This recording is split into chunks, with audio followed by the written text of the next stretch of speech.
अब वो भी है ना, पत्नी की ऐसी बातों से हंस करके जब बोलने लगी, आंखों से वो तरह तरह के नजाकत दिखाने लगी, तो हिरण्यकशिपु ने कहा बैठ के बात करेगी कि खड़ी खड़ी बातें करेगी? उन्होंने कहा लो बैठ जाती हूं।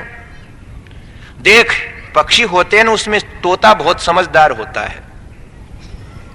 तो वो कहती है कि मैं ना समझदार नहीं होती क्या?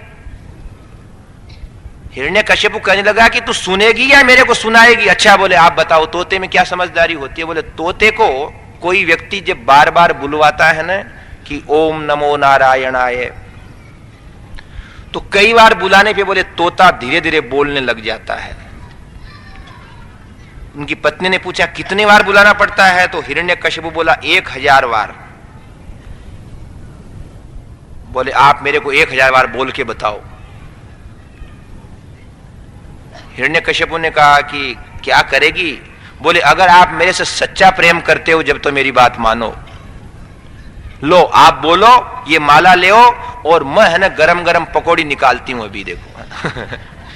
तामसी व्यक्ति को और क्या चाहिए? कचौड़ी, पकौड़ी, कांदार, प्याज, लहसुन का साग खिला दो, फिर वो सब काम करेगा आपका कहना कहना।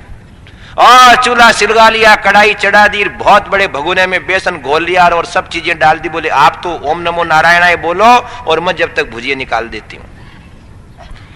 वो भी सोचा कि ठीक है, अपन को भुजिया खाना, गरम गरम बोलते रहो है, ओम नमो नारायणाय, ओम नमो नारायणाय, ओम नमो नारायणाय, ओम नमो नारायणाय।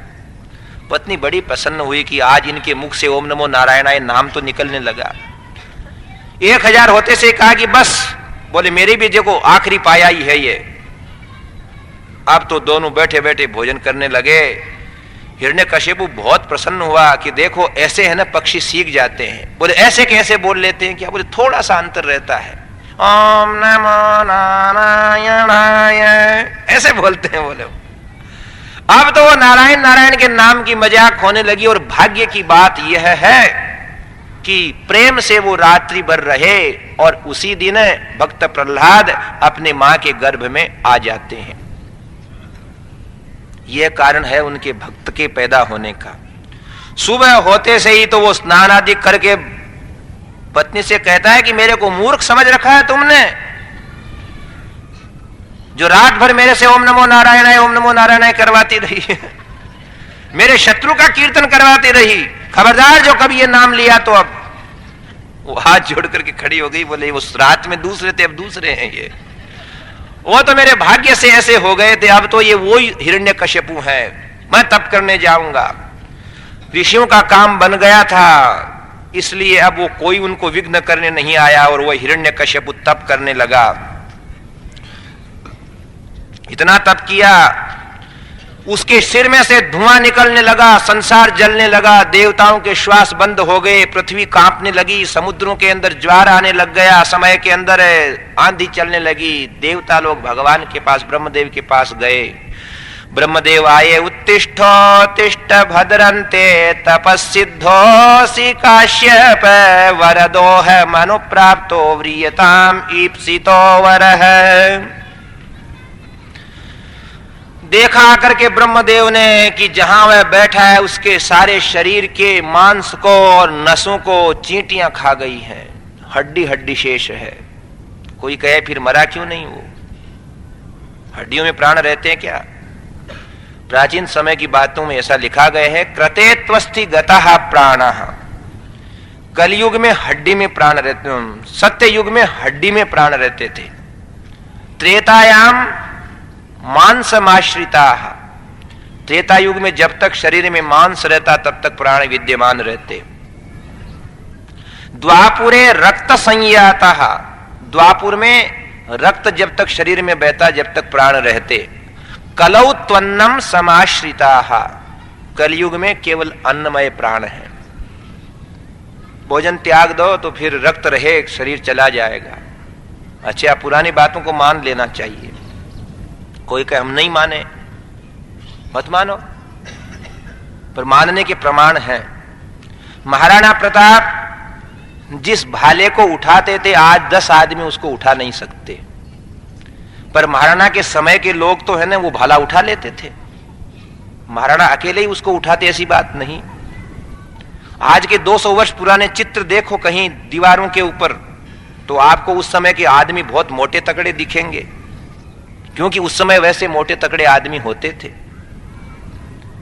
माताओं को मालूम है जो 60, 70, 80 वर्ष की हैं, पहले जब खिचड़ा बनाते तो इतना बड़ा चाटू रखते थे, क्योंकि खिचड़ा इतना उछलता था कि हाथ जल जाए बनाने वाले का। चौका लगता था तो चूल्हे के ऊपर लगता था। अब वो अन्न ही नहीं रहा और उतने अन्न को पचाने वाले भी नहीं रहे। अब तो है ना, खदबद वहीं होकर के सीज जाता है, छोटी सी चम्मच से ही काम चल जाता है। आदमियों के मुंह भी उतने तकड़े नहीं है, अंगुलियां भी छोटी छोटी पतली पतली होने लग गई। ये 500 वर्ष का इतिहास है, और आगे 100 वर्ष बाद और दुबले पतले आदमी होने लग जाएंगे। यूं होते होते बहुत ही छोटे छोटे होने लग जाएंगे। 32 वर्ष की आयु रह जाएगी, जिसमें विवाह भी हो जाएगा, दादा भी बन जाएगा, परदादा भी बन जाएगा। अतः पहले जो था वो पहले सही था, और अब है जो अब सही है। अब विज्ञान है, इतना मोटा होने की जरूरत क्या है? बटन दबाओ कि बड़ी बड़ी मशीनें पत्थरों को ऊपर उठा दें।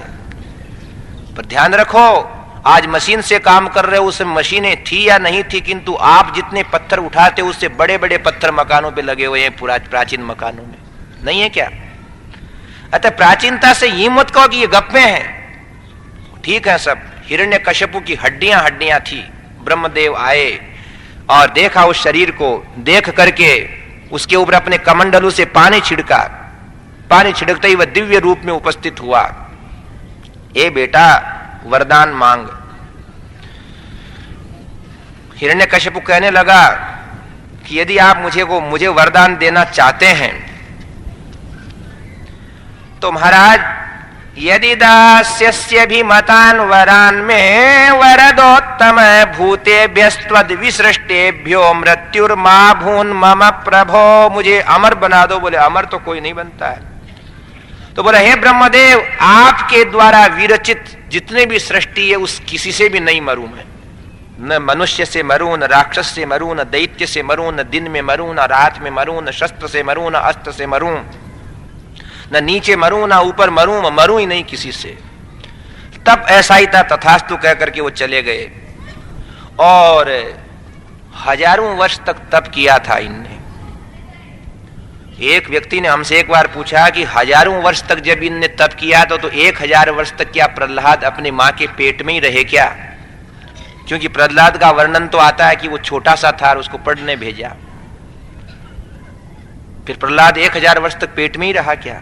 महाराज खूब गप लगाई। बोले आपने तो है लिखा है कि जब हिरण्यकश्यपु तप करने गया तो इंद्र को बड़ा क्रोध आया कि इसकी पत्नी के न जाने बेटा तो कितना बदमाश होगा, इसलिए कयाधु का हरण करके वो मारने लगे इंद्र। नारद जी ने कहा, अरे इंद्र, हमने तो एक बहुत बड़ा कार्य किया है, तू खेल समझ करके उसको नष्ट कर रहा। मत मार इसको, कयाधु को। इसके पेट में वो भक्त पुत्र पैदा होगा जो अपने इस बाप को मरवाएगा। तब नारद जी ने अपनी दिव्य शक्ति से, जब तक हिरण्यकश्यपु तप करके लौट के नहीं आया, तब तक गर्भ में ही उस बालक को शास्त्र ज्ञान कराया और बालकावस्था में रहने दिया। उनकी कृपा से वह इतने वर्षों तक वहां रहता रहा। हिरण्यकश्यपु आ गया। कुछ लड़के पहले थे इनके, और प्रहलाद उनमें सबसे छोटा है ना, बेटा था प्रहलाद। प्रकर्षेण आह्लाद है यस्य सह प्रहलाद है। जो अत्यंत भगवान के गुणानुवाद से प्रसन्न रहता है वो हिरण्यकश्यपु के प्रहलाद नाम का छोटा लड़का समय से हुआ। और इधर ये हिरण्यकश्यपु अत्याचार करने लगा। अत्याचार करने वाला क्या सोचता है कि जिसके जितने भी इष्ट मित्र हैं वो भी अपने शत्रु हैं। ये नारायण मेरा परम शत्रु, और नारायण का नाम लेने वाले ब्राह्मण और तपस्वी, यज्ञ करने वाले देवता और सब मेरे शत्रु। एक ही दिन में जाकर के इंद्रादिक को परास्त करके सबसे स्वर्ग छुटवा लिया उसने। जीव बचाते हुए छुप गए गुफाओं में, कंदराओं में, पर्वतों की शरण ले ली इंद्रादिक देवताओं ने, और स्वयं ही त्रिभुवन के भोग विलासों का भोक्ता बन गया ये हिरण्यकश्यप। सुवर्ण के समान इसका तपक चमकता हुआ रंग था, बाल बड़े बड़े थे, हाथ में तलवार लेकर लड़ने चलता तो कोई सामने नहीं आता। दुराचारी हो गया, ब्राह्मणों को मारने लगा, गायों की हत्या करने लगा, प्रजा को उत्पीड़न देने लगा। बहुत दिनों तक तो ऐसा चलता रहा। देवता लोगों ने कहा भगवान श्रीमन नारायण से कि यह दुराचारी कब नष्ट होगा, इससे हम कब त्राण पाएंगे। भगवान ने कहा, ये जिस दिन अपने पुत्र से महान झगड़ा ले लेगा, शुरू कर देगा, उस दिन इससे आप लोग त्राण पाओगे। उसका शासन चल रहा है। प्रहलाद थोड़ा सा बड़ा हुआ, स्कूल भेजा गया। थोड़े दिनों के अंदर वह वापस पढ़ लिख करके छुट्टियों में वहां आया तो पिता ने उसको बुलाया, पिता को प्रणाम किया। प्रहलाद ने गोद में लिया हिरण्यकश्यपु ने और पूछा, तत्साधु, हे बेटा कितने दिनों से पढ़ रहा है? बोले पिताजी उस दिन आपने मेरे को भेजा था जब का अभी आया हूं। प्रहलाद की मां पास में थे। वो प्रहलाद की मां से पूछा हिरण्यकश्यपु ने, कब भेजा था इसको? बोले चैत्र के महीने में। हिरण्यकश्यपु गिनने लगा, चैत्र, वैशाख, ज्येष्ठ, आषाढ़, श्रावण, भाद्र, आश्विन आ गया, इतने 6 महीने में आया है। बोले हाँ बेटा, यत् तत्र गुरुणा प्रोक्तम शुश्रुवेनुपपाठ च न साधु मनसा मेने स्वपरासद गृहाश्रयम् एकदा सुरराट पुत्रम अंकमारोप्य पांडव पप्रच्छ कथ्यताम वत्स मन्यते साधु यद भवान। हिरण्यकश्यपु ने सोचा बच्चे से पूछूं कि ये कुछ पढ़ता है या इसको शिक्षक लोग पढ़ाते हैं कि नहीं, क्या पढ़ा और तेरे को पढ़ने में कौन सी बात अच्छी लगी। तो प्रहलाद ने पिताजी से कहा, पिताजी आप नाराज तो नहीं होंगे, पढ़ी तो मैंने बहुत सारी बातें हैं, ये कविता वो कविता सब सुनाई उनने। बच्चे सुनाते हैं कि नहीं दादाजी को, पिताजी को। आप पूछते हो कि अच्छी बात कौन सी है, सो मैं एक बहुत अच्छी बात जानता हूं, बहुत अच्छी हे तात, उससे अच्छी कोई बात हो नहीं सकती। हिरण्यकश्यप गंभीर हुआ कि ये बालक ऐसी कैसी बातें कर रहा। कयाधु बिल्कुल सचेष्ट हो गई कि ये कौन सा बात कहेगा। तब वो प्रसन्न होकर के हाथ जोड़ करके बोलता है, प्रहलाद तत्साधु मन्ये सुरवर्य देही नाम सदा समुद्विग्न धियाम असद्गृहाग्रहात् हित्वात्मपातम गृह मंदकूपम वनम गतो यद हरिमा श्रयेत। ए पिताजी, ये भयंकर घर गृहस्थ को छोड़ करके यहाँ के ताप संतापों से मुक्त होकर के जो व्यक्ति वन में जाकर के भगवान हरि की शरण लेता है, यही सबसे अच्छी बात है। बच्चे को देखा और उठाया, हाथ में दूर फेंक दिया। अरे अंगारे, तू यहां कैसे आ गया रे? जिस हरि का नाम निशान मिटाने के लिए मैं प्रयत्नशील हूं, दुर्भाग्य देखो मेरा कि मेरी ही औलाद उस हरि का नाम ले रही है। प्रहलाद तो नीची गर्दन करके बैठ खड़े रहे। निकल जाए बोले यहां से। सेवकों को आदेश दिया कि इस धूर्त को यहां से मेरे आंखों के सामने से हटा लो। प्रहलाद को बाहर जाकर के खड़ा कर दिया गया। बैठ गए प्रहलाद। उन्होंने कहा, है सो है साधु, सबसे अच्छी बात तो यही है, पिताजी को अच्छी लगे चाहे बुरी लगे।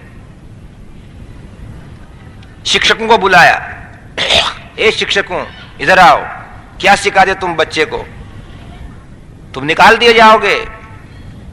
शिक्षक लोग बोलने लगे, महाराज न तो हमने आपके बच्चे को ये बात सिखाई है, न हमारे यहां कोई दूसरों ने सिखाई है। अरे वो देवताओं के कोई पक्षकार इसको गुपचुप में तो नहीं सिखा रहे हैं नारायण नारायण हरि हरि कहना। नहीं बोले, आपके साम्राज्य में देवताओं की तो छाया भी नहीं आ सकती, देवता क्या आएंगे। बोले ठीक से सिखाओ, समझाओ उसको। प्रहलाद वापिस स्कूल भेज दिया गया, पाठशाला। काफी दिनों के बाद प्रहलाद को फिर बुलाया गया। हिरण्यकश्यप को रोज वो बात चुभती कि कहीं ऐसा ही तो नहीं हो कि आगे भी ऐसी बातें सीखे। थोड़े दिनों के बाद फिर प्रहलाद आया।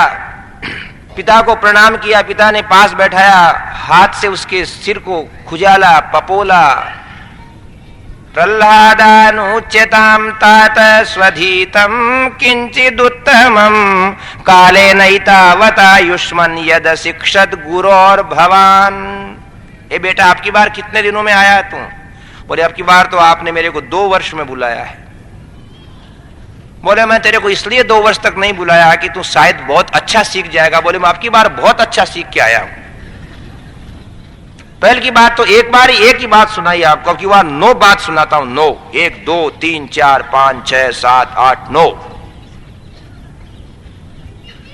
नीति की सिखाएगा बेटा या ज्ञान की या कौन सी? तो उसने कहा पिताजी नीति ज्ञान की नहीं, मैं तो भक्ति की बात सीख के आया हूं। बोले भक्ति किसकी? बोले आप नाराज तो नहीं होगे? हिरण्यकश्यप ने सोचा पूछूं तो सही। श्रवणं कीर्तनं विष्णो स्मरणं पाद सेवनम अर्चनम वंदनम दास्यम सख्यमात्मनिवेदनम। ये श्रवण है, कीर्तन है, भगवान का स्मरण है, चरण वंदन है, अर्चन है, वंदन है और दासता और सखीत्व, ये 9 भक्ति का रूप बताया। और आग बबूला होकर हिरण्यकश्यप का बुलाओ इनके शिक्षकों को, कौन ने इसको ये ज्ञान सिखाया है? गुरु पुत्र थे षंडामर्क, वो बोले कि न मत प्रणीतम न पर प्रणीतम सुतो वदत्ते शतवेन्द्र शत्रो नैसर्गिकीयम मतिरस्य राजन्यच्छ मन्युम कददास्म मान है। ये महाराज हम पे मत क्रोध करो, तुम्हारा बेटा तो ये पेट से ही सीख के आया सब कुछ। नवदा भक्ति। प्रहलाद कहते हैं विष्णोः श्रवणम, भगवान की कीर्तन सुनने की अभिलाषा, ये सबसे सुंदर भक्ति है। सुनना। भर ही निरंतर हो ही ना पूरे। वाल्मीकि मुनि को जब राम ने पूछा कि हम कहां रहते हैं, उस प्रकरण में वो कहते हैं कि आप वहां रहते हैं जिनके श्रवण, जिनके कान आपके गुणानुवाद सुनते सुनते कभी थकते नहीं हैं, प्रेम से जो सुनते हैं। श्रवण भक्ति। रामचरित सुने बेको रसिया। गाते हो हनुमान चालीसा? कैसे रसिक होते हैं सुनने के भक्त, वैसे हम भी इस प्रकरण में सुनकर के श्रवण भक्ति के पात्र बने। शौनकादिक ऋषि कितने ज्ञानी थे, किंतु सूत जी से सुनने के लिए तैयार हो गए। राम लखन सीता मन बसिया, रामचरित सुनबे को रसिया। अब कुछ भक्ति के पात्रों की बातें कहते हैं जिससे सत्संग का आनंद आवे। मानव शरीर मिल गया है, कोई भी भक्ति के पात्र बनना चाहिए। कैसे सुनने वाले सुनते हैं, सुनने में कुछ नहीं लगता है, गांठ का मिलता ही मिलता है। हनुमान जी महाराज तुलसीदास जी को कैसे मिले मालूम है? हनुमान जी की कृपा से तुलसीदास जी को रिद्धि सिद्धि हुई। तुलसीदास जी बाहर जाते, लोटे में पानी रहता वो किसी पेड़ में डाल देते, अनुचित उपयोग ना करते जल का। धूल में डालने की अपेक्षा किसी वनस्पति में डालने से उसकी प्यास बुझेगी। महात्मा थे गोस्वामी जी, परोपकारी थे, शुद्ध हृदय वाले थे, साधु थे। एक दिन वह पौधा घूमने लगा और एक प्रेत उसमें से निकल करके बोलता है कि ए तुलसीदास, मुझ प्यासे को तुमने बहुत दिन पानी पिलाया है, मैं तेरा उपकार करना चाहता हूं। प्रेत भूत।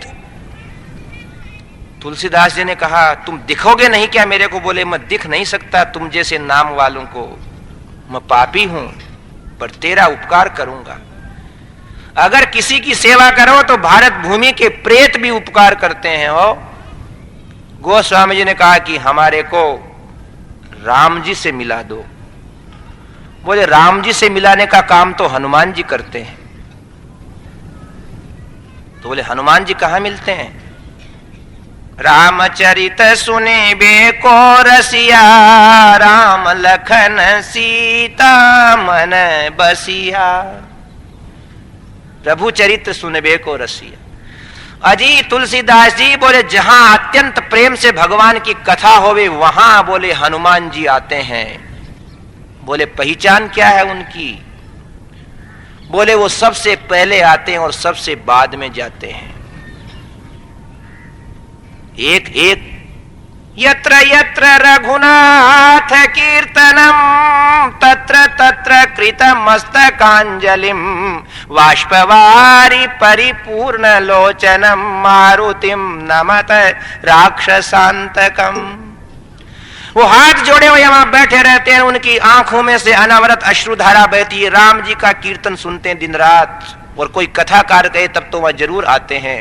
हनुमत डटे रहो आसन पर जब तक रामायण जी हो, रामायण जी हो ये पवन सुत, रामायण जी हो ये हनुमत डटे रहो आसन पर जब तक रामायण जी हो। पहचान लेना जो पहले आने वाला और बाद में जाने वाला वो हनुमान है।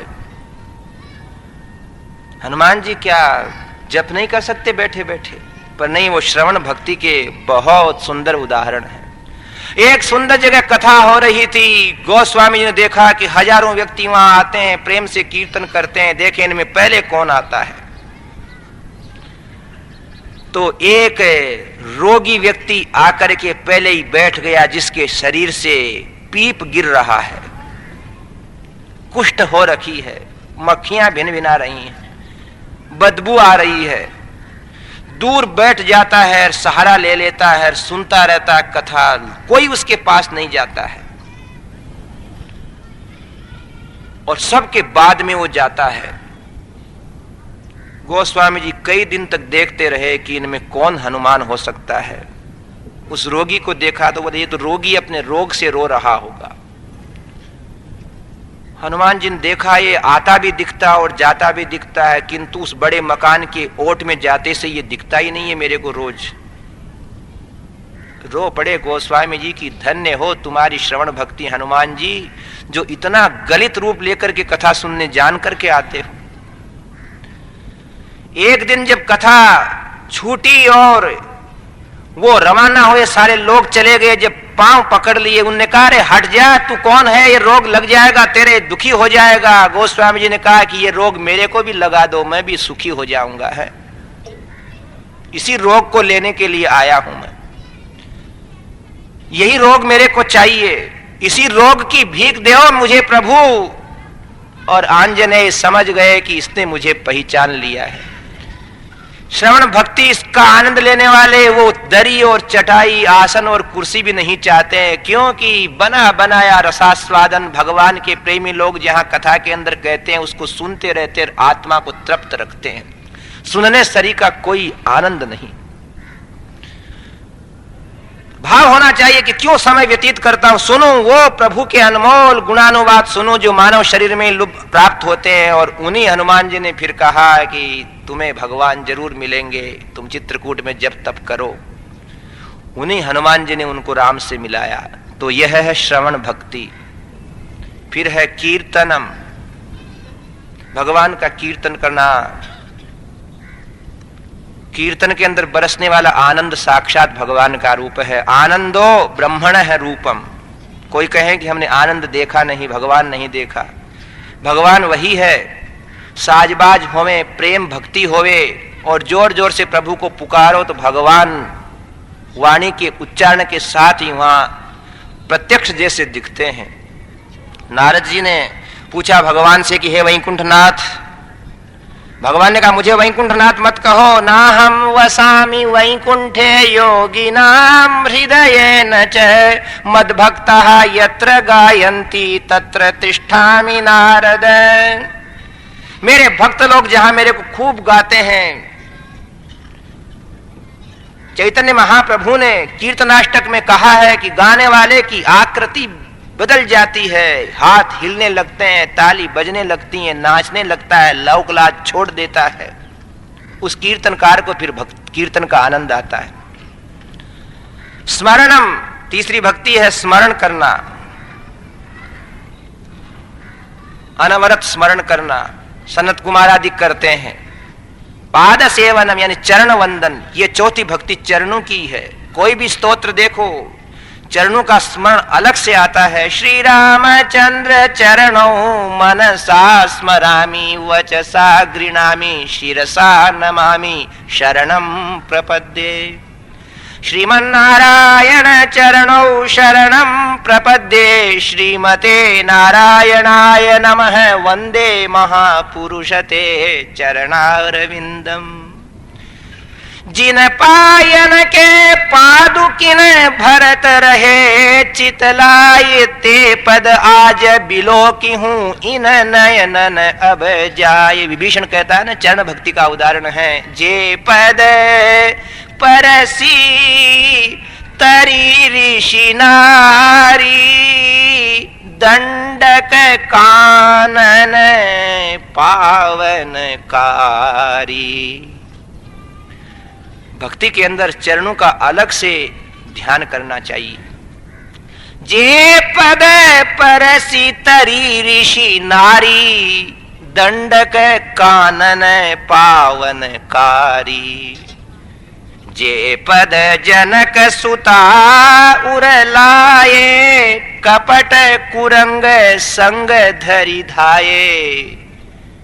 भजो रे मन राम चरण सुखदाई।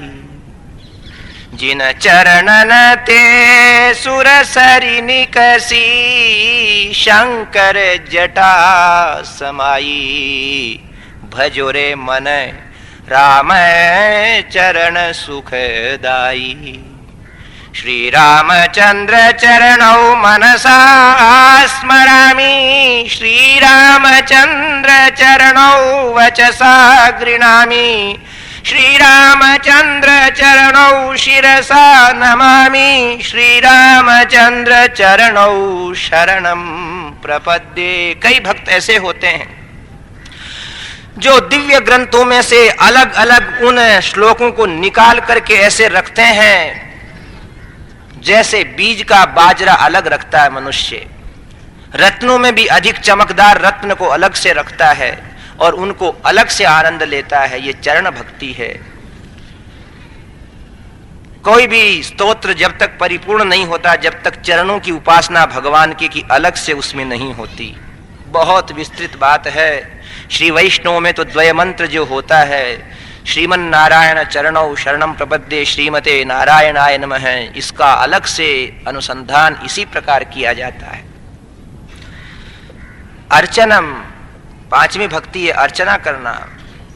कोई कहे कि हमारा मन लगे नहीं, बहुत उपाय, 9 तरीके के उपाय बता दिए। तुलसी लगाओ, पुष्प पौधे लगाओ, तोड़ो, फूल बनाओ, भगवान को स्नान कराओ, अर्चन करो, पूजन करो, बार बार मन लग जाएगा।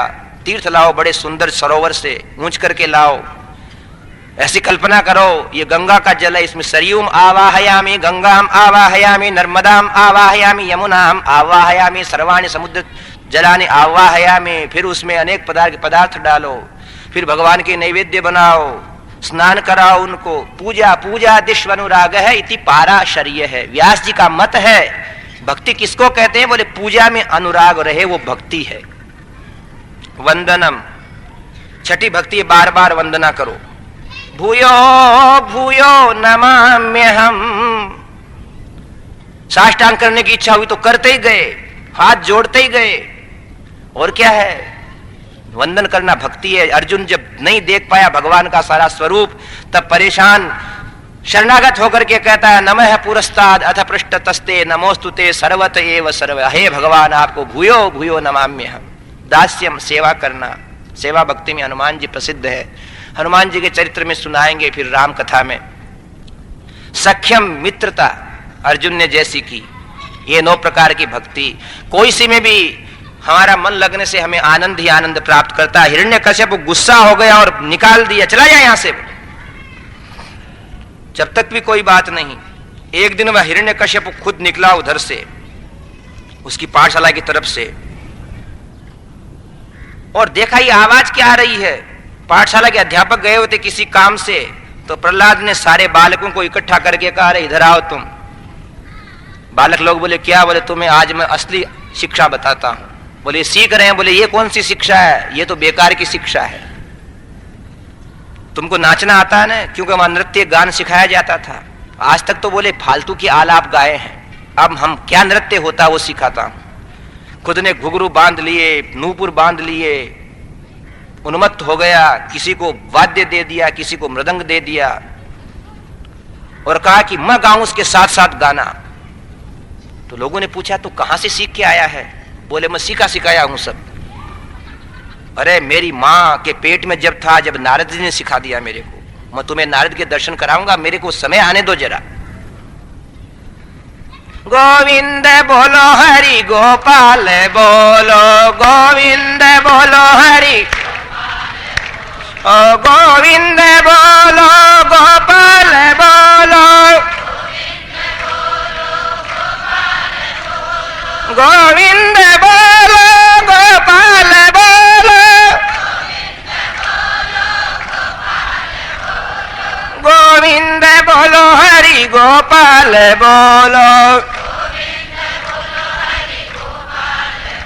और वो ध्वनि हिरण्यकश्यपु ने सुनी कि ये गोविंद गोपाल भी होने लगा मेरे यहां, तो बड़ा नाराज हुआ, खुद देखने आया। महाराज हम तो खाली भोजन करने गए थे, वो क्या सीख रहा है वहां? बोले आप जानो और आपका बेटा जाने, हमसे नहीं सुधरेगा। अब तो क्रुद्ध हो गया और बुलाया, ए सिपाहियों, ए सैनिकों, क्या है? इसको हाथी के पांव से कुचलवा दो। संतान को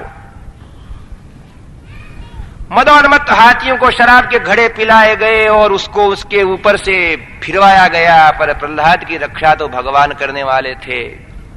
मानो प्रहलाद वज्र का हो गया, मानो भगवान वज्र के कवच के रूप में आ गए हैं, किसी से बुरा नहीं मानता। सैनिकों ने खबर दी, महाराज क्षमा करें, आपके पुत्र के ऊपर से सैकड़ों हाथी निकल गए, बाकी उसके फूल से मुख के अंदर तो कोई इतने रति मात्र भी वेदना नहीं हुई। उसको बोले भयंकर सर्पों से डसवा दो। सर्पों का स्थान खोला गया, फन ऊंचे किए हुए, विष उगलते, एक एक रोम में सर्प चले गए। पर प्रहलाद के भीतर मानो भगवान ही सर्पों का विष पीने के लिए तैयार हैं। सेवकों ने सूचना दी कि महाराज सर्पों के विष से उसका कुछ नहीं बिगड़ा। त्रिशूलों से बोले छील दो। बीच में प्रहलाद खड़ा है, हिरण्यकश्यपु आदेश दे रहा है और हजारों सैनिक जोर से आकर के त्रिशूलों को उसके शरीर पर भेदने के लिए चलाते हैं। खट करके आवाज होती है, त्रिशूल का आगे का धारदार हिस्सा मुड़ जाता है। प्रहलाद हाथ जोड़े खड़ा है। पर्वतों के नीचे दबा दो। बड़े बड़े पर्वत उखाड़े गए, उसको नीचे दबाया गया। ऊपर से दैत्य लोग नाचने लगे। धीरे धीरे नाचते नाचते कुछ देर में जैसे लकड़ी एक तरफ आ जाती है, प्रहलाद बाहर आ जाता और वो पर्वत नीचे वापस टिक जाता। समुद्र में फेंकवा दो। समुद्र में फेंकवा दिया गया, किंतु समुद्र ने प्रवाह से वापस उसको किनारे ला करके खड़ा कर दिया।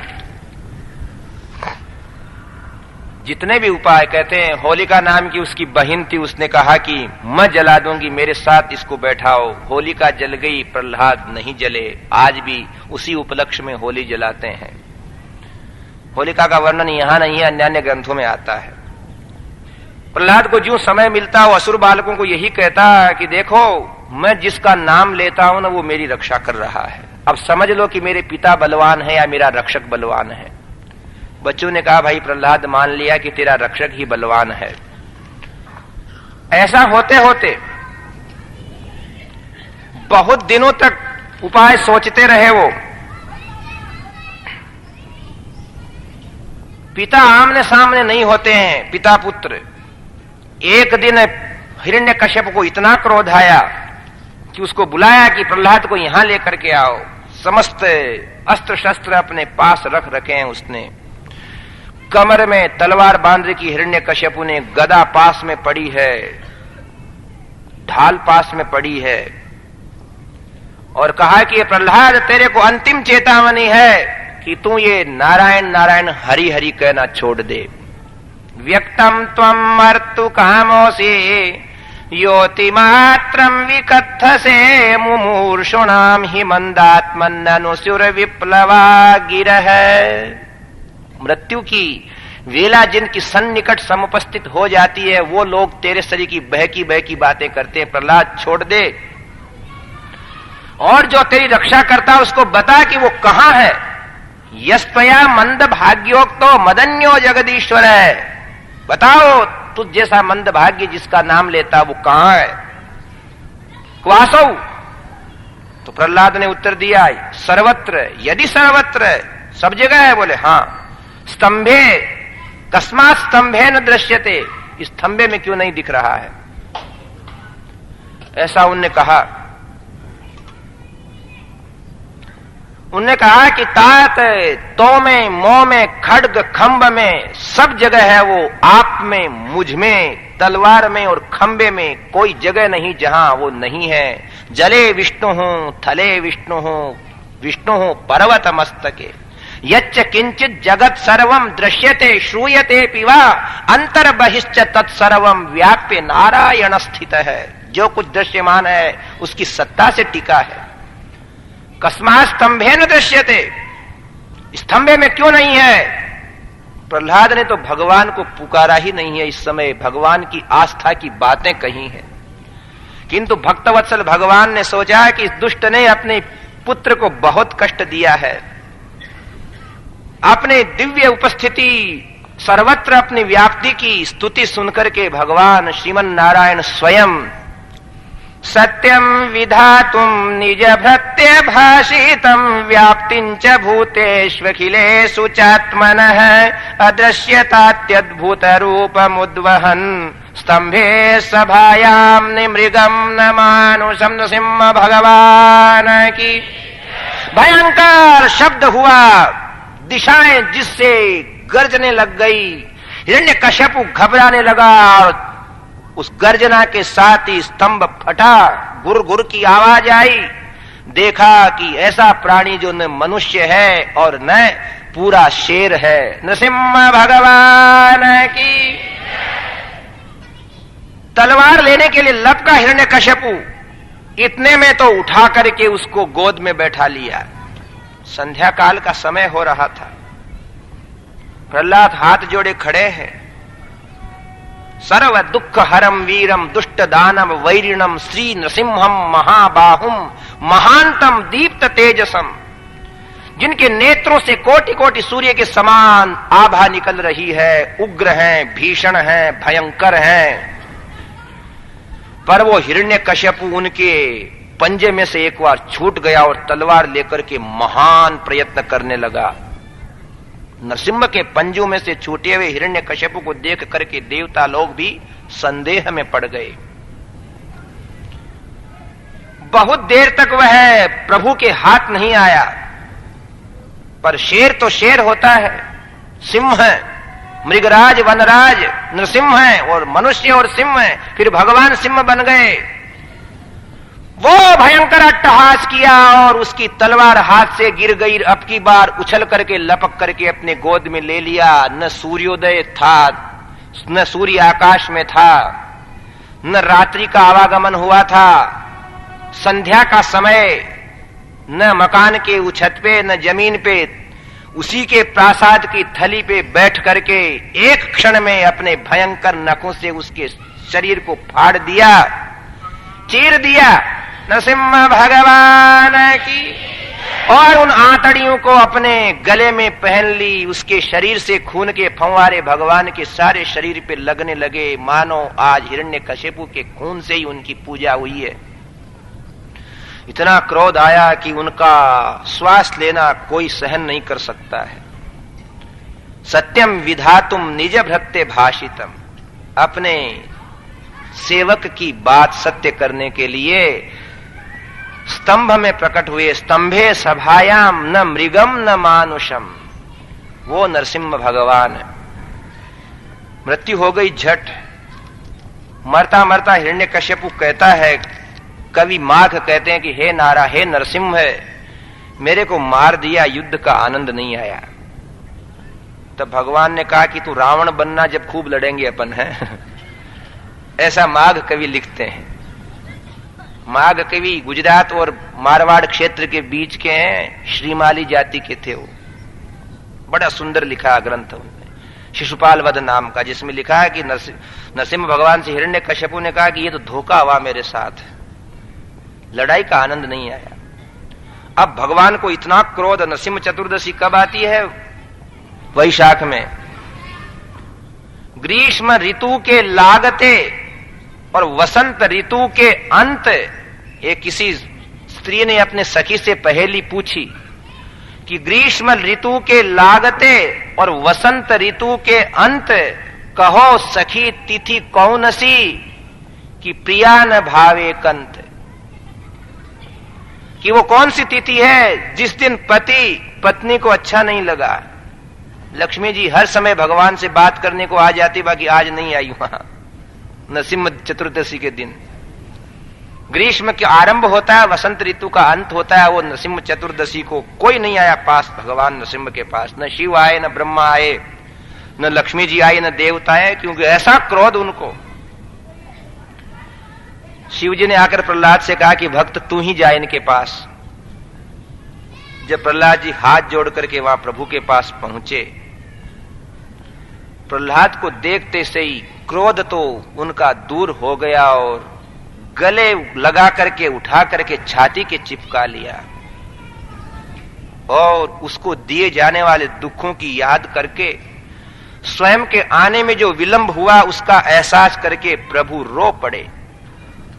ए पुत्र प्रहलाद, बेटा मुझे आने में बहुत देर हुई। उस दुष्ट ने तेरे को सर्पों से डसवाया, त्रिशूलों से कटवाया, पर्वतों के नीचे दबवाया, समुद्र में फेंकवाया। तू कहीं नाराज तो नहीं हुआ कि मैं देर से आया हूं? प्रहलाद स्वयं रो पड़ा कि हे नारायण, कहां मेरा कुटिल वंश, दैत्य वंश, जिसके पिता ने आपको अपशब्द ही अपशब्द कहे हैं। जिन मकानों में आपसे द्वेष करने वाले लोगों ने अधिकार कर रखा है, उस कुटिल वंश में उत्पन्न होने वाले मुझ जैसे भक्त पर आपने कृपा करने के लिए अपने दया के समुद्र को लुटा दिया है। हे नारायण, आपको बारंबार नमस्कार है। जब प्रहलाद को देख करके भगवान प्रसन्न हो गए, जब सारे के सारे देवता, शिव, ब्रह्मा इत्यादि आकर के भगवान नरसिंह की स्तुति करते हैं। नरसिंह भगवान की स्तुति पूर्ण हुई। प्रहलाद से कहा भगवान नरसिंह ने कि तुम वरदान मांगो। बोले मैं वरदान अवश्य मांगूंगा। आप देंगे? बोले हाँ। मैं यह वरदान मांगता हूं कि मेरे मन में मांगने की इच्छा नहीं होगी। यही वरदान दीजिए कि मेरे मन में मांगने की अभिलाषा जागृति ही ना हो। एक बात और है महाराज, कि मेरे पिता की दुर्गति ना होवे। आखिर मेरे पिता हैं वो। तब भगवान ने कहा कि तेरे पिता की तो सदगति हो जाएगी 2 जन्म में, दुर्गति का तो प्रश्न ही नहीं है। बाकी प्रहलाद, तुझ जैसा भक्त जिस घर में पैदा हो जाता है, उसकी 10 पीछे की और 10 आगे की पीढ़ियां भी अगर दुर्गति में हो प्राप्त कर लेती है। भक्त और भगवान ऐसे भगवान ने अपने भक्त प्रहलाद को आश्वस्त किया, उसको राजा बना दिया। उस नगर का, उस साम्राज्य का स्वर्ग है वो देवताओं को दे दिया गया। इस प्रकार इस नरसिंह चरित्र की कथा के साथ ही ये कथा भाग प्रभु चरणों में अर्पित करते हैं। अब देखो, 3 दिवस पूर्ण हुए हैं। युधिष्ठिर और नारद जी के संवाद में से ये कथा सुनी। युधिष्ठिर जैसे पूछने वाले और नारद जी जैसे बताने वाले। तो आगे नारद जी से युधिष्ठिर बहुत संसार के व्यक्तियों के काम आने वाला उपदेश पूछेंगे। नारी कैसी होना, धर्म के क्या लक्षण है, वर्ण व्यवस्था क्या है, आश्रम व्यवस्था क्या है, हमारे दुखी होने के कारण क्या है। इनको सद्धर्म निरूपण कहते हैं भागवत में। सद्धर्म निरूपणम यानी सत्य को प्रकाश करने वाले सुख को प्रकाशित करने वाले धर्म क्या है, इसमें विशेष रूप से नारियों के बारे में, वर्ण व्यवस्था के बारे में जो उपदेश दिया है वो कल प्रातः काल की कथा में होगा। हो सके तो ये घर के कामकाज तो चलते रहेंगे, कल सुबह 9 बजे सभी लोग आने का प्रयत्न करें। श्रीमन नारायण नारायण सेवा कर रही है, क्या अभिलाषा है तुम्हारी? तब दीति ने कहा कि मेरे को ऐसा बेटा होना चाहिए जो इंद्र को मार डाले। और कश्यप ने दुख किया, अरे इन स्त्रियों की कहे कहीं मानने वाला आदमी पछताता है, क्योंकि इंद्र भी बेटा कश्यप जी का, तो अदिति का इंद्र, और ये दीति कह रही है।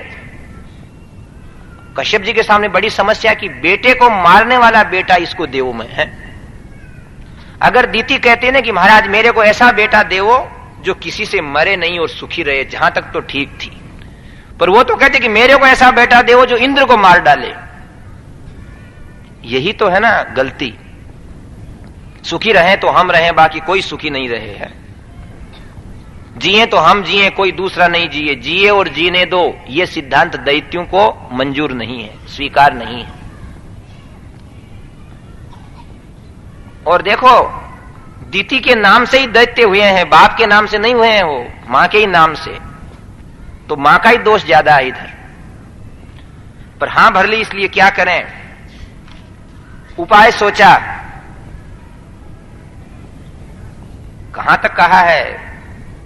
यहां तक कह दिया कश्यप जी ने कि मेरे जैसे व्यक्ति को धिक्कार है जो औरतों की सेवा लेकर के चक्कर में आ जाता है, सावधानी से नहीं रहता है।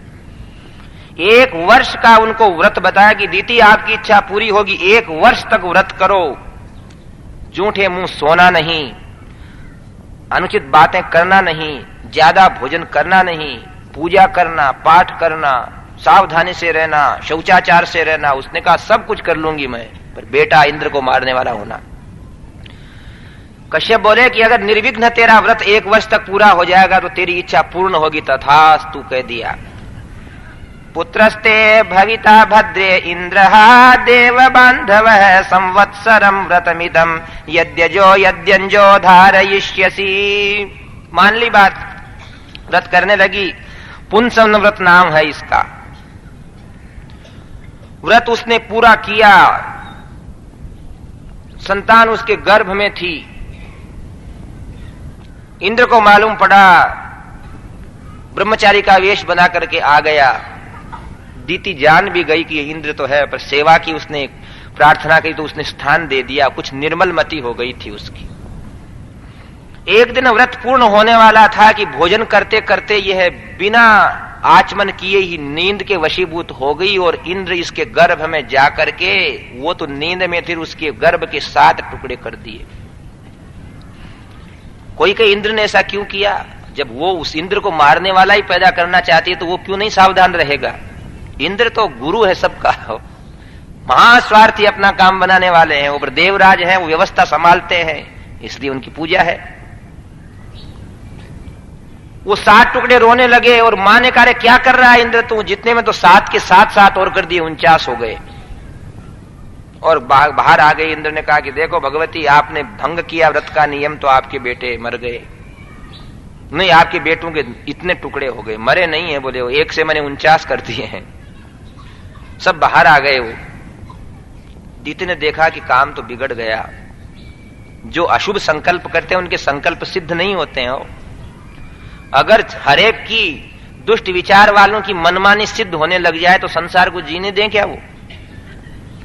इंद्र से कहा दीति ने कि देख इंद्र, मैं भी तेरे को मारने वाले बेटे को जन्म देने की इच्छा रखती थी, किंतु ये व्रत उपवास किए ना, इससे मेरी मलिन भावना समाप्त हो गई। सौगंध खा करके कहती हूं तेरे से, पहले थी अब नहीं है।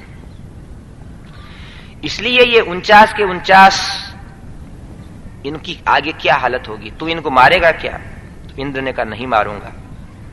ये तेरे बेटे होते हुए भी मेरे साथ रहेंगे और मरुदगणों के नाम से मेरे साथ इनकी भी पूजा होगी। इनको भी यज्ञ के अंदर आहुतियां मिलेगी। मरुदगणों की स्थापना होती है कर्मकांड में आज भी। ऐसे 49 के 49 इंद्र के साथ चले गए। इसका व्रत भंग हो गया। पुंसन व्रत ओम नमो भगवते महापुरुषाय महानुभावाय महाविभूतये सह महाविभूतिर्भिर्बलिमुपहराणीति। ओम नमो भगवते महापुरुषाय महाविभूति पतये स्वाहा। ये व्रत 1 वर्ष तक होता है। इस मंत्र से भगवान नारायण की पूजा की जाती है। इसी मंत्र से रोज ठाकुर जी का आवाहन, अर्घ्य, पाद्य, आचमन, पुष्प समर्पित करना, दीप दिखाना, धूप दिखाना, पूजा करना, नैवेद्य चढ़ाना, ब्राह्मणों को भोजन करवाना, ऐसे इस पुण्य समन व्रत की 1 वर्ष में जो परिपूर्ण होता है, संक्षेप में उसकी विधि है। अब 1 वर्ष तक का व्रत होना मुश्किल है, फिर भी शास्त्रकारों ने ऐसी विधि बताई है। इसके साथ साथ इसके नियम बताए हैं। 6वां स्कंद पूर्ण होता है और अब 7वां स्कंद का आरंभ होता है। नरसिंह वपुर भीमम स्तंभ संभवम अद्भुतम भक्त त्राणाय बिभ्राणम वासुदेवम उपास्महे। शुक मुनि तो कह रहे थे, राजा परीक्षित सुन रहे थे, तो राजा ने कहा कि महाराज एक बात बताओ, अब आप कहते हो कि समो हम सर्वभूतेषु, भगवान सब में एक सरीका व्यवहार करते हैं, किंतु ये गाथाएं सुनी, इससे तो मालूम पड़ा कि भगवान तो देवताओं के ही हैं, दैत्यों के तो नहीं। दीति ने 1 वर्ष तक इन्हीं नारायण का भजन किया, फिर भी उनकी इच्छा पूरी नहीं हुई। वृत्रासुर जैसा भगवान का भक्त था, उसका काम नहीं हुआ और उसकी मृत्यु ही हुई। और इंद्र ने अपने गुरु को, भाई को और ब्राह्मण को मार दिया, विश्वरूप को, तो भी उसकी ब्रह्म हत्या भगवान ने किसी प्रकारांतर से छुटा दी। तो ये तो देवताओं का पक्ष लेते हैं भगवान, तो दैत्यों का तो ये विनाश ही करते हैं। इसलिए भगवान की समता में मेरी तो बुद्धि है ना, अब विलक्षणता को प्राप्त हो रही है, अस्थिर हो रही है।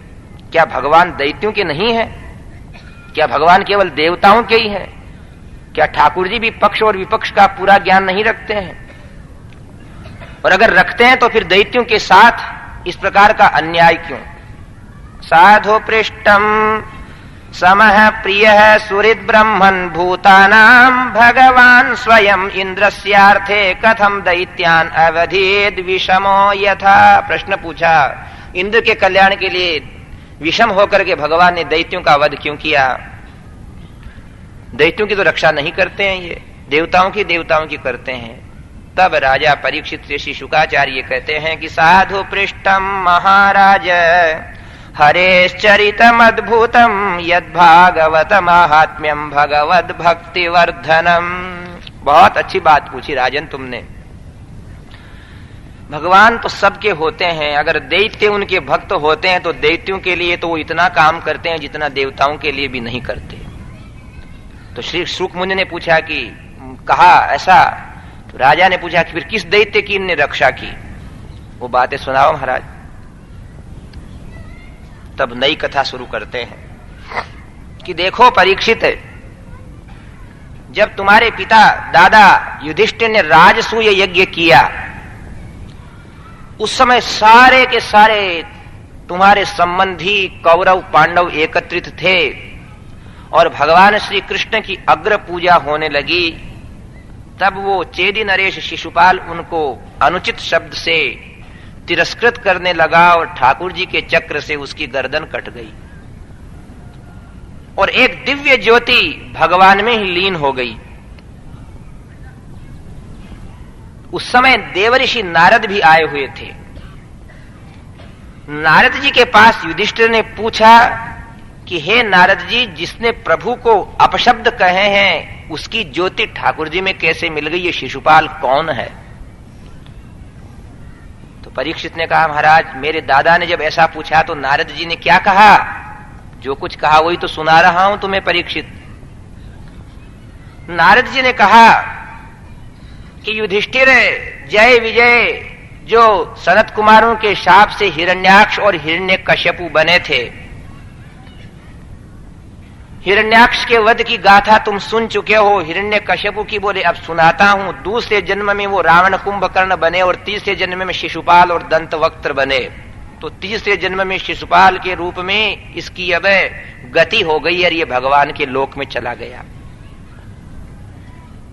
तो देखो परीक्षित, अब हिरण्याक्ष की बात तो तुम्हें वराहावतार के समय में बता चुका हूं। अब हिरण्याक्ष के बड़े भाई हिरण्यकश्यपु की गाथा सुनाता हूं, जिस हिरण्यकश्यपु ने अपने बेटे को भी भयंकर भयंकर षड्यंत्र से मारने की आज्ञा दे दी थी।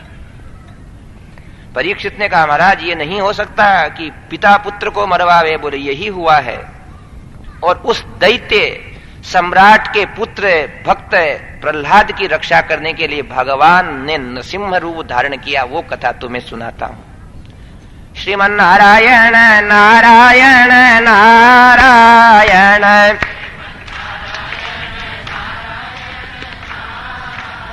न श्रीमन नारायण नारायण नारायण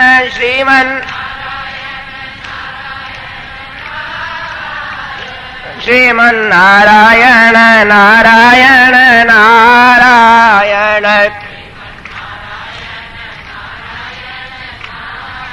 श्रीमन नारायण भगवान की। जब हिरण्याक्ष भगवान वराह के हाथ से मारा जाता है और हिरण्यकश्यप को मालूम पड़ता है, तो रोती हुई अपनी मां को और अपने भाई की बहू को सांत्वना देता है कि हे मां, ये संसार में आना जाना तो बना रहता है, तुम धैर्य रखो। और ये विष्णु पहले तो निष्पक्ष ही थे। उधर नारद जी युधिष्ठिर को सुना रहे हैं और वही बात शुक मुनि परीक्षित को सुना रहे हैं। इस भागवत में ये सुनने सुनाने का अंतर बार बार आता रहता है। आप मूल कथा को सुनिए।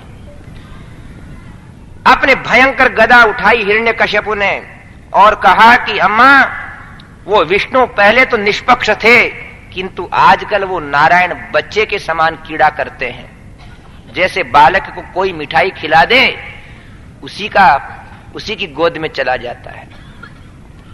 थोड़ा सा उनको जाकर के कोई पुरुष सूक्त से स्तुति करने लग जावे, बस वो विष्णु भी सबका पक्ष लेते हैं।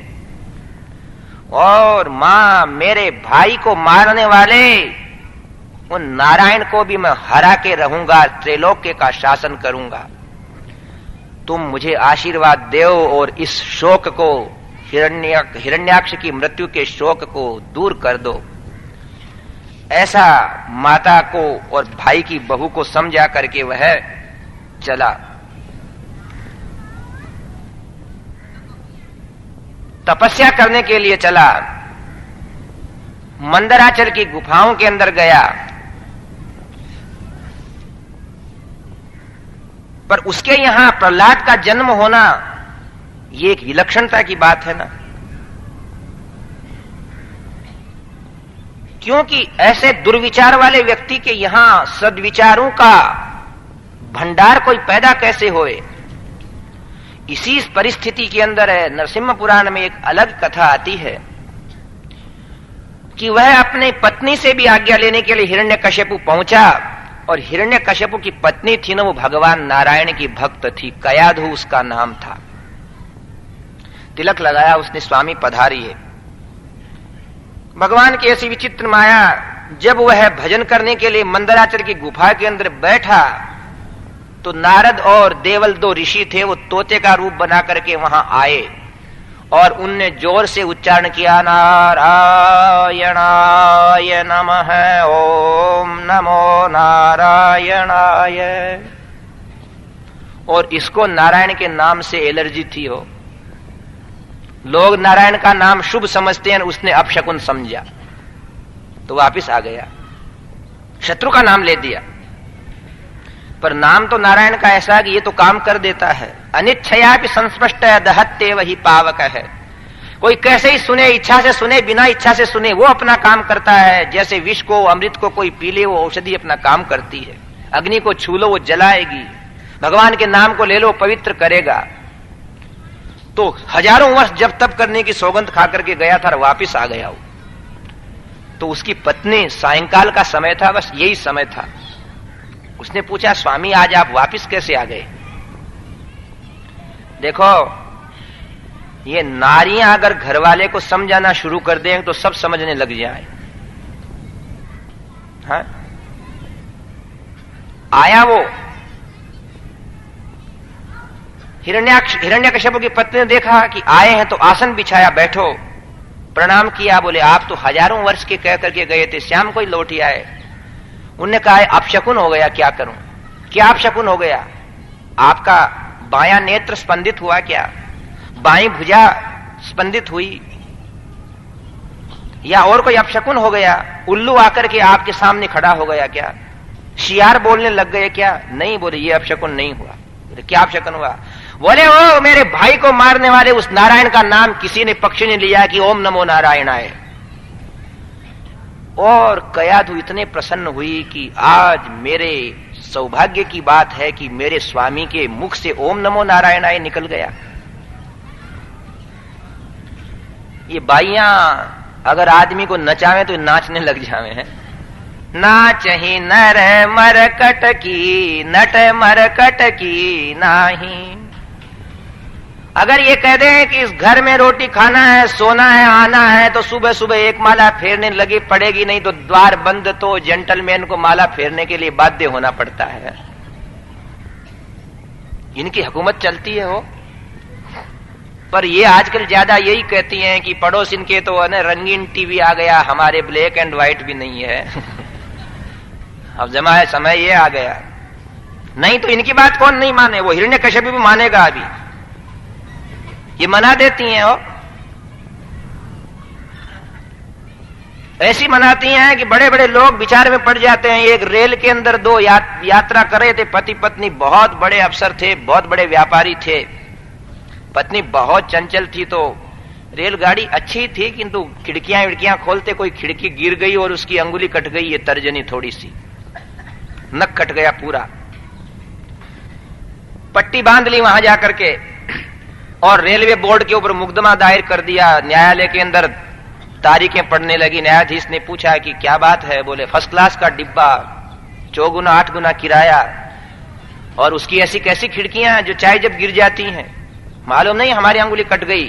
न्यायाधीश ने कहा रेलवे बोर्ड की यह बहुत बड़ी लापरवाही है और आपको 10,000 रुपए इसका मुआवजा दिया जाता है।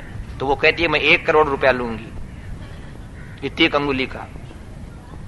न्यायाधीश ने कहा देवी 1 करोड़ कम होता है क्या? 100 जगह 1000 होते हैं जब तो लाख होता है, और 100 जगह 1 लाख होते हैं तो 1 करोड़ होता है। तो उसने कहा न्यायाधीश मैं जानती हूं ये गिनती, मेरे को मत सिखाओ आप। मैं तो ये 1 करोड़ रुपया मांग करके केवल दिल की इच्छा को पूर्ति कर रही हूं, बाकी मेरी अंगुली का मुआवजा तो कोई नहीं दे सकता। तो न्यायाधीश ने पूछा ऐसी क्या अंगुली है? बोले मेरी वो अंगुली कट गई जिस अंगुली से मेरे अरबपति पति को कहती थी कि ऊठ बंदर और बैठ बंदर है, वो अंगुली कट गई मेरी। वो अंगुली क्या समझते हो? ए न्यायाधीश, क्या तुम अपनी पत्नी की अंगुली से नहीं डरते हो? तो न्यायाधीश ने कहा मैं तो बहुत डरता हूं। है? तो ये स्त्रियां अगर भजन करवाने के लिए पतियों को प्रेरणा देवें तो फिर सबके घर में सुबह सुबह राम ध्वनि निकलने में कोई आलस्य नहीं होगा। कोई होती है जो भगवान की तरफ पति को भी ले जाती